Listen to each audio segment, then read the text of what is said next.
Hey first grade, welcome back. Today is chapter 3, alright, on Afternoon on the Amazon. Chapter 3, yikes! Jack opened his eyes. The air was hot and steamy. It looks like we landed in some bushes, said Annie. She was peeking out of the treehouse window. Peanut was peeking out of Annie's pocket. Jack peeked out of the treehouse too. They had landed in a sea of shiny green leaves. Outside there were flowers, bright butterflies, and birds, just as in the book. That's strange, said Jack. I wonder why we didn't land in a tree, the way we always do. I don't know, said Annie, but let's hurry and find the thing for Morgan, so we can get back home before we meet any big bugs. Wait, that seems weird, said Jack. I don't understand why we landed in the bushes. I'd better read about this. Oh, come on, said Annie. We don't even need the ladder. We can just climb out of the window. Annie put Peanut in her pocket. She stuck one leg out the window. Wait! Jack grabbed Annie's other leg. He read, "The rainforest is in 3 layers. Thick treetops, often over 150 feet in the air, make up the top layer. This is called the forest canopy. Below the canopy is the understory, then the forest floor." "Get back in here," cried Jack. "We're probably more than 150 feet above the ground, in the forest canopy." See the pictures, they're up here, and they think they're just bushes. But Jack doesn't think that they're just bushes. He believes that they are actually really, really high in the sky, above all of the treetops. What do you think?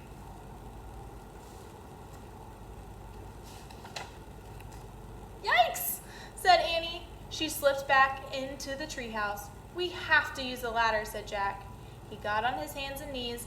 He moved leaves away from the hole in the floor. He looked down. The ladder seemed to fall between the branches of a giant tree, but Jack couldn't see beyond that. "I can't tell what's down there," he said. "Be careful." Jack put the rainforest book in his backpack. Then he stepped onto the rope ladder. He started down it. Annie followed with Peanut in her pocket. Jack pushed through the leaves. He came to the understory below the canopy. He looked down at the forest floor. It was very far away. "Oh man," whispered Jack. This world was completely different from the one above the treetops. Now that they were out of the sun, it was cooler. It was also damp and very quiet. Jack shivered. It was the spookiest place he had ever seen. Well, it looks like it's already the end of chapter 3. Should I read chapter 4? All right, I'm going to read chapter 4 today too. Millions of them. Jack didn't move. He kept staring down at the forest floor. "What's wrong?" Annie called from above. Jack didn't answer. "You don't see any giant spiders, do you?" Annie said. "Well, no." Jack took a deep breath. "We have to keep going," he thought. "We have to find the special thing for Morgan." "No spiders, nothing scary," Jack called. Then he started down the ladder too. Jack and Annie climbed down through the understory. Finally, they stepped onto the forest floor. Only a few rays of light slanted through the gloom. The trees were very, very tall and very wide. Vines and moss were hanging everywhere. The ground was covered with dead leaves. "Before we do anything, I'd better check the book," said Jack. He pulled out the rainforest book. He found a picture of the dark world under the treetops. He read, "In the rainforest, many living creatures blend in with their surroundings. This is called camouflage." Can you make a prediction? What animals might be hiding in the rainforest? Some animals that maybe Jack and Annie don't want to meet. "Oh man," said Jack. He closed the book and looked around. "There's tons of creatures down here. We just can't see them." "Really?" whispered Annie. She and Jack peered around at the quiet forest. Jack felt unseen eyes watching them. "Let's hurry and find the special thing," whispered Annie. "How will we know when we find it?" Jack said. "I think we'll just know," said Annie. She headed off through the gloom. Jack followed. They crept between the huge trees and past hanging vines. Annie stopped. "Wait, what's that?" "What's what?" Jack listened. He heard a crackling sound. It sounded like a person walking over leaves. Jack looked around. He didn't see anyone, but the sound got louder. Was it an animal? A giant bug? One that had never been named? Just then the silent forest came alive. Birds took off into the air. Frogs hopped over the leaves. Lizards ran up the tree trunks. The weird noise grew louder and louder. Maybe the book explains it, said Jack. He opened the book.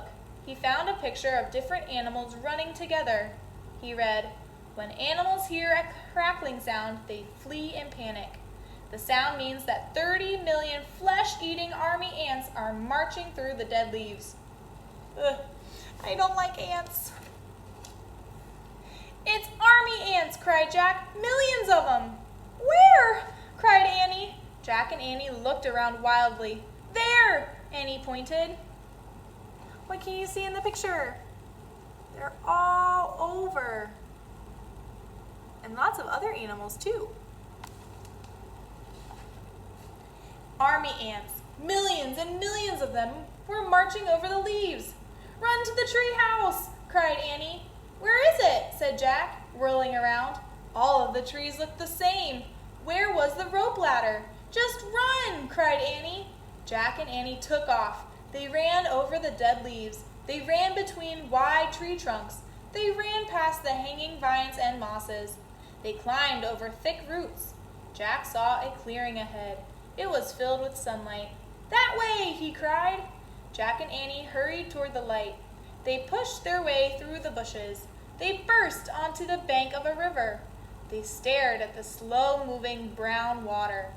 "Do you think the ants will come this way?" Annie said, panting. "I don't know," said Jack. "But if we wade a few feet into the river, we're safe. The ants won't go into the water. Come on." "Look," said Annie. She pointed to a big log rocking at the edge of the river. The inside of the log was dug out. "It looks like a canoe," said Jack. He listened to the crackling sound in the distance. "Let's get in it, quick!" Jack shoved the book into his backpack. Then he and Annie carefully climbed into the dug-out log. Annie leaned out of it. She pushed away from the bank with her hands. "Wait," said Jack. "We don't have paddles." "Oops," said Annie. The canoe started moving slowly down the muddy river, without any paddles to help them out.